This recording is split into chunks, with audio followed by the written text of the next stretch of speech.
Happy Monday, and thanks again for all you do for Gleaners. Not surprisingly, today we're going to be talking about the government shutdown.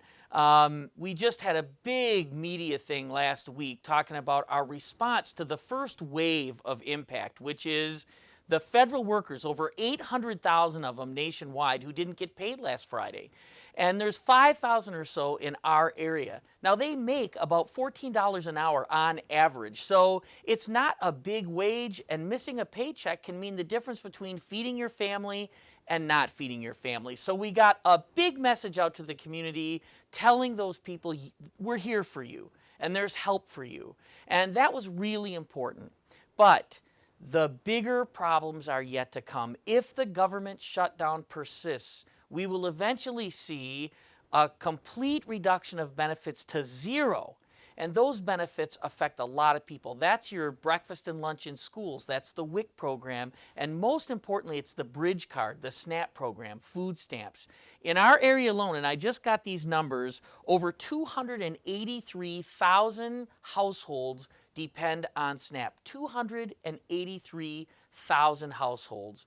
Now, when you start to imagine what our response would have to be to supply those households with food because they do not get their SNAP benefits, you can appreciate the enormity of the challenge for us.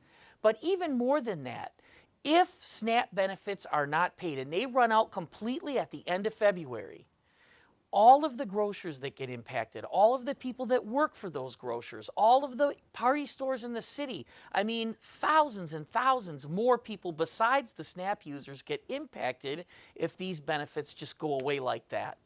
So we're telling everyone we know the government shutdown has to stop. It cannot persist even a couple more weeks from now, and we're going to have to start planning a massive statewide response to what could be one of the biggest individual crises we've seen, at least since I've been at Gleaners, and probably since long before then. So what I want to tell you is this: we are on it.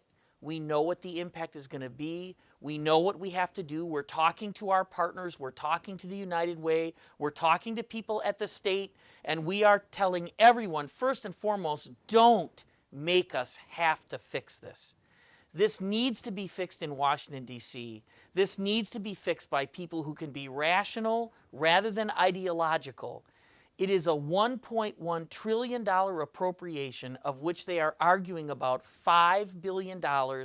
Whether or not you want a wall on the border is not the point.